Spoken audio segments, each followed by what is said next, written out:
From the Toronto Star, I'm Raji Mudder, and this matters.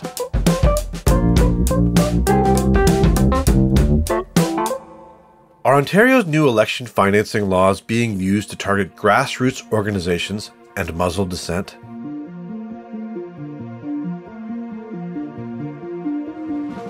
That's the question being asked after exclusive reporting by the Star that raises questions about what the definition of political advertising is in this province, but also could change the face of political organizing here. In any democratic society, people have the right to speak their minds and signal their displeasure with issues in their communities. From planned transit routes to giant warehouses to proposed developments in environmentally sensitive areas. There are many grassroots organizations that are organizing to fight against change or appeal for modifications to plans. Recently, a sitting minister in the provincial government notified Elections Ontario to investigate several small community groups because they were an alleged violation of new election financing laws, which were supposedly designed to keep large-scale American-style fundraising out of our elections here.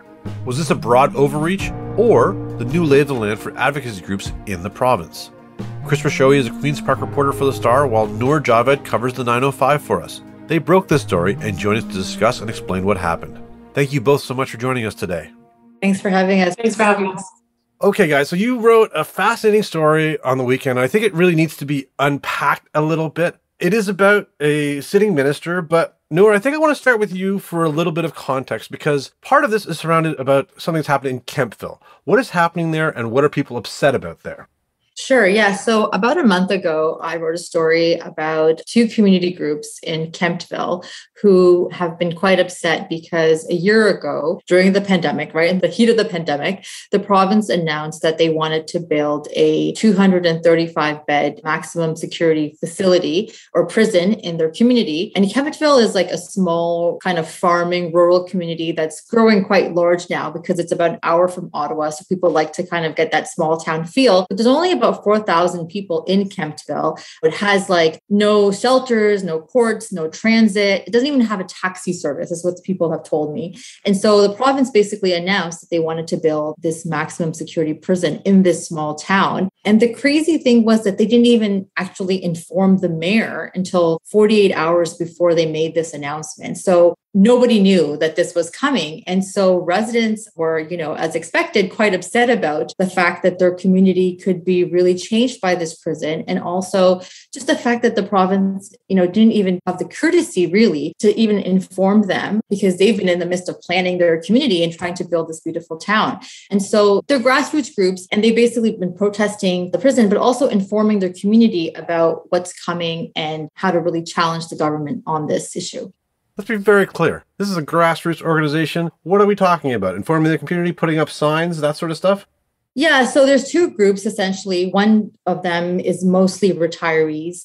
The other one is a little bit like they're kind of more based in Ottawa, but really just people, they've been putting up signs. So all around Kempville, you can see no prison signs. They also have put out flyers to inform people about it, but that's about it. They have done a few kind of YouTube videos here and there, but they're really small and really grassroots. That sets the stage. Kris, I'm going to throw it to you. This is Senator Steve Clark, who is the Minister of Housing, who seems to have taken issue with these organizations. What is he alleged to have done? What's happened here? So he launched a complaint with Elections Ontario about three groups, but in particular, the two groups opposing the Kempville prison, that they were working together in tandem, all tied to changes that have come in with regards to election financing, the Election Finances Act, which the Ford government brought in earlier this year, which were then partly overturned by the courts. And then Ford famously used the notwithstanding clause to impose them back in June. So basically what it means is it puts limits on third-party advertising in terms of how they can advertise, when they can advertise. So now they can't advertise, they've got a certain amount between a year before an election, right? As opposed to 6 months. There's caps on that. They can't work together. The issue that's been raised here, though, is the fact that the definition of political advertising is very vague. So, for example, if you look at the Kempville groups, their signs basically say no prison. And then I think there's a throw to a website. That's it. It doesn't target Clark. It doesn't target the PCs. It doesn't look like a PC ad. There's none of these sort of markers that we would have looked to in the past at political advertising. This is just advertising by a community group on a government policy that they oppose. So this is what lawyers are saying is confusing for the public. It's confusing for these groups. And it can also lead to a chill, right? Because Clark is a cabinet minister. He's launched a complaint. It carries some heft. Generally, they would be having to hire a lawyer. It's going to cost them some money. And in the future, they might think twice about speaking out or having these ads because of the cost, maybe the cost of the reputation as well. Okay, this is a part that I think is why we need to sort of explain some of this stuff, because this election law is one of those things that if you're not a real policy wonk, you might not understand it. And then the other thing too is we should also be clear, Doug Ford used the notwithstanding clause to push this through. This is a huge deal, right? The notwithstanding clause, despite its name, is not something that is very often used. It's really used to sort of bulldoze bills through, right?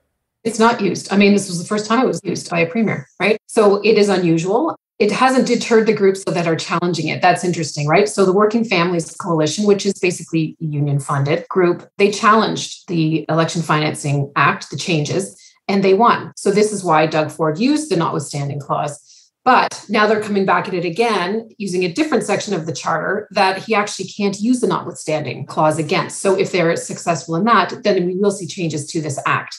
You mentioned this gray area, and I kind of just wanted to talk about this definition of political advertising. A lot of critics said that when the Elections Act changes were coming, one of the real reasons they were pushed through is because the Conservatives dislike the fact that unions and other working groups fund a lot of advertisers that is against them. That is what critics say this is targeting them. What is interesting here is this minister is trying to expand this and use this Elections Act to go after these community groups. One, Noor, how do the community groups feel about this? And two, Kris, I want to go back to you. What's the reaction of people of this being used in this way?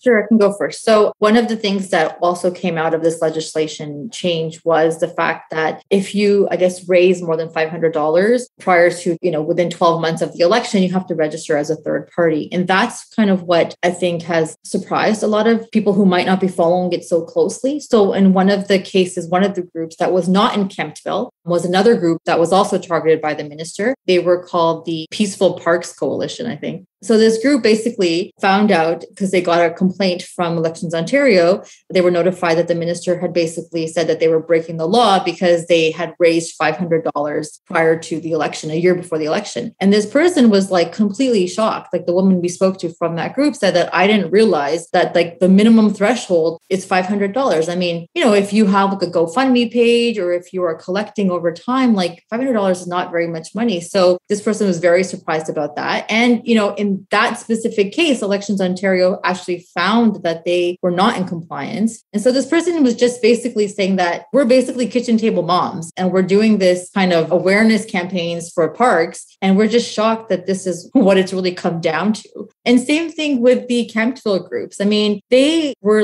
really shocked that Steve Clark had targeted them. And I think also because, as Kris was saying, Steve Clark is the MPP in the riding of Leeds, Grenville, Thousand Island. That area, that riding is it's been conservative forever, and I'm sure he has a lot of support in that riding. And even these groups were saying to me that there is very little dissent against the Conservative Party in our group. And so we're not even coming at it from any kind of partisan angle. We know there are conservatives. We're really coming at it from the prison angle. And so they were just really surprised because they're if there is any dissent, we're probably the only voice of dissent in this community. So they really have felt targeted because, they've talked to Steve Clark in the past and he knows exactly where they're coming from. And so to have a complaint filed against them, I think it really, really shocked them. Kris, what is sort of the reaction of them using this tool like this? Well, there's a couple of things. I mean, there is a lot of confusion about political advertising and issues advertising. Is issues advertising political advertising? I mean, this is what lawyers are questioning. I mean, if someone has an issue with the prison in Kempville, they're not allowed to speak their mind about it. They're not allowed to put up signs.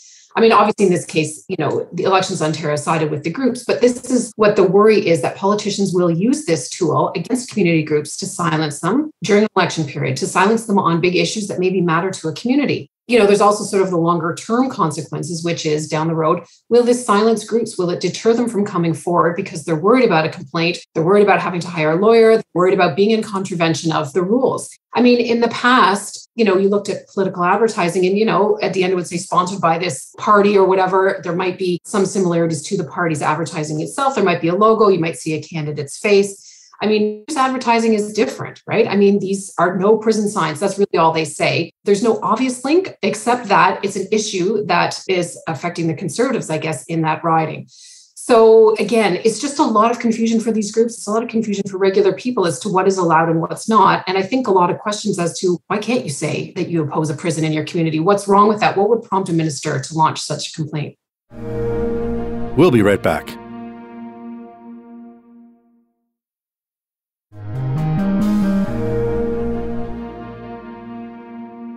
You already said it, but let's be clear. It looks like this minister is weaponizing Elections Ontario against dissent against them. So he went to Elections Ontario with these complaints. Kris, you mentioned it. What happened? There was 3 complaints basically that he sort of sicked Elections Ontario on. In these cases, what was the result? And let's start with Kempville first.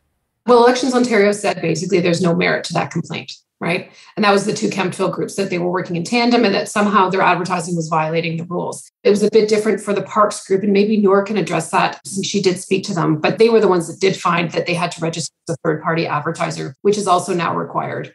I want to go through these reactions first, but let's start with, why did the government say they wanted to file these complaints? Why did they feel it was necessary? The government basically said that they wanted people to be in compliance with the law. That's basically what they told us when we asked them. And they said that the mandate of Elections Ontario is to maintain the integrity and security and transparency of the electoral process. And so they really just said that we wanted to make sure that political organizations are educated about what their legislative requirements are. And so they said to us that we're just doing our job of educating different groups, essentially, but specifically political organizations, which I thought was interesting when they responded to us. And so, that's basically what they've told us, that, they obviously didn't tell us that, we're intimidating people. I think they're just saying that we're trying to educate people around the new law. I think, too, they were saying that Steve Clark himself had heard concerns in the riding about sort of an increase in activity by these third-party advertisers, and that's what was prompting the complaint as well. What did Elections Ontario say about this? So Elections Ontario doesn't actually confirm or respond to questions about complaints.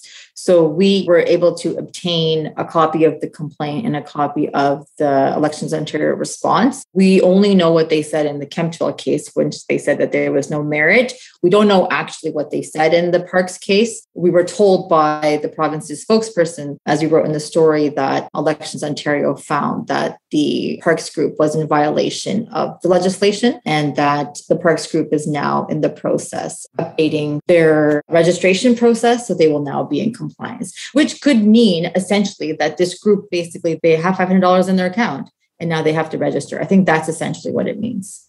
So yeah, I think that's the lesson here. Basically, if you have a beef with any political party or you have an issue and you raise more than $500 to fight this issue, you're basically now going to have to register as sort of a third party, right? That's sort of the lesson we're sort of seeing here.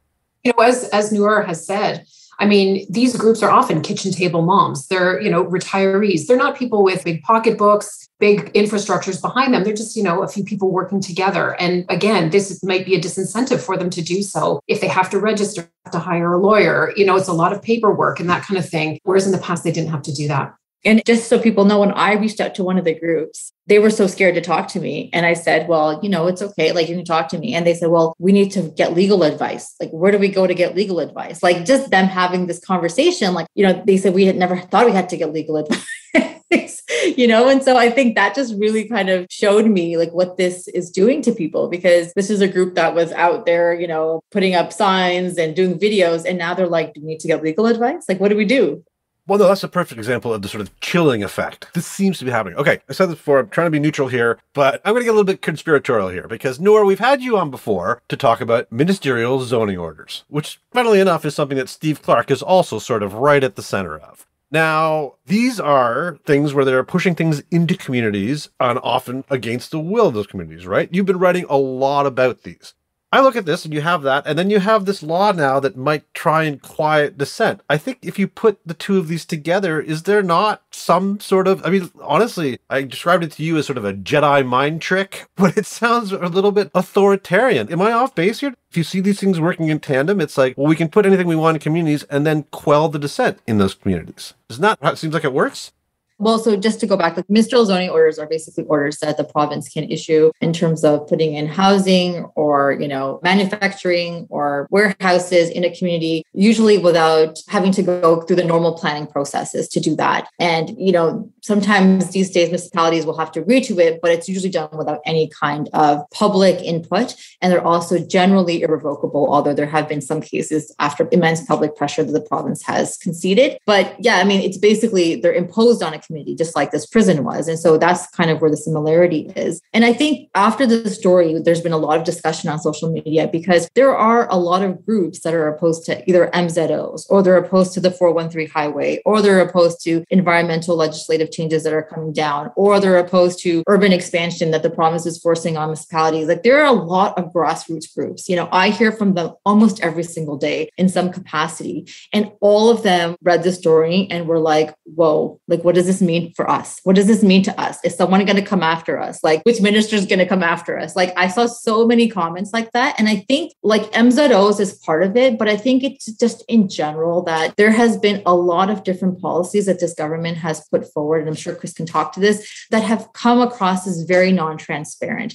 have come across as being, imposed on the people against their will. And so when you have that setting, people rise up and people organize and people oppose. And so I think when they saw this story, I think people they all kind of paused and they said, could we be targeted next? Right. And I think as much as the government said that they weren't going to do it, they did it. And so it's another place where people are saying, well, we can't believe what the government is saying because their own minister did it, fully knowing what he was doing. So I think it just plays into this larger kind of atmosphere that a lot of these community groups were already feeling and now are feeling more.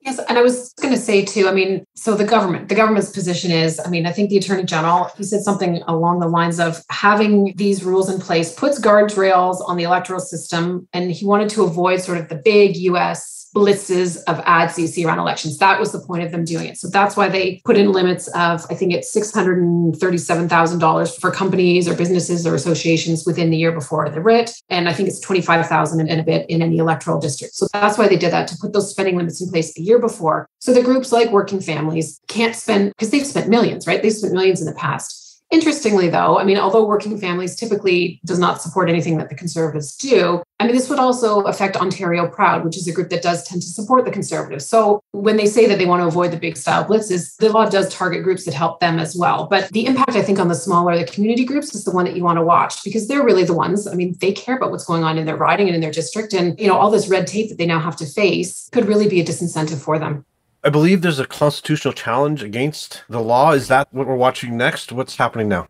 Yes. So Working Families, led by lawyer Paul Cavalluzzo, who I spoke to last week, they are launching another challenge. So they were successful in their first challenge, which Doug Ford overturned with the notwithstanding clause. So their new tact is to go under a different part of the charter, saying that, this interfered with the democratic process, the right to vote. If they are successful, that cannot be overridden by the notwithstanding clause. So people are keeping an eye on that for sure, because, it could lead to a whole bunch of changes for the government in this area. This is a fascinating discussion. Talking about our freedom of speech and how we can be active in our democracies. This has been fascinating. Is there anything that I didn't ask that you think our listeners should know? It's unclear if other ministers have been using this in the run-up to the election. We haven't heard from any other groups. Of course, we'd like to, but we haven't heard from any as yet that it has been used against them or that they've faced complaints. So it's sort of unclear if this is something that just Steve Clark has been using or if, maybe there's more of a concerted effort by MPPs to use this. I think that's pretty much it. Like, we don't know how widespread it is. And, when we first heard about it, we weren't even sure, is this something that's really is it a common thing? But I think just in light of the legislative changes that have come down and the way that they came down, I think it's just really important and, obviously story-worthy and noteworthy to see just the impact that it can possibly have. I think that is kind of what we wanted the story to get out because, when I first heard about the story, I was just moved that it was a minister that did this, to be honest. And as, Kris wrote in the story, that a minister filing a complaint is a big deal, and especially someone who is very active and aware as Minister Clark. I think Paul Cavalluzzo, he called it pretty unconscionable that Steve Clark had used this because, it does have the heft of a cabinet minister using it. Well, I think this is a fascinating story. I'm sure you will be following it. We will be following along with you. Thank you both so much for your time today. Thanks, Raju. Thanks, Raju. Noor Javed covers 905 municipal politics and issues for The Star. Kris Rushowy is a Queen's Park reporter for The Star. That's it for today. Thanks so much for joining us. I'm your host, Raju Mudler. Our This Matters team is Adrian Chung, Brian Bradley, JP Fozo, Matt Hearn, Morgan Bachneck, Saba Etizaz, and Sean Pattenden. Our music is by So-Called, Mike DeAngelis, and Sean Pattenden. We want to hear what stories matter to you. Please send us comments, questions, or ideas to thismatters@thestar.ca. Please consider supporting the journalism the Toronto Star newsroom does at thestar.com/subscribingmatters. And don't forget to subscribe to This Matters on Apple Podcasts, Spotify, or wherever you listen to your favorite podcasts. Let's talk soon.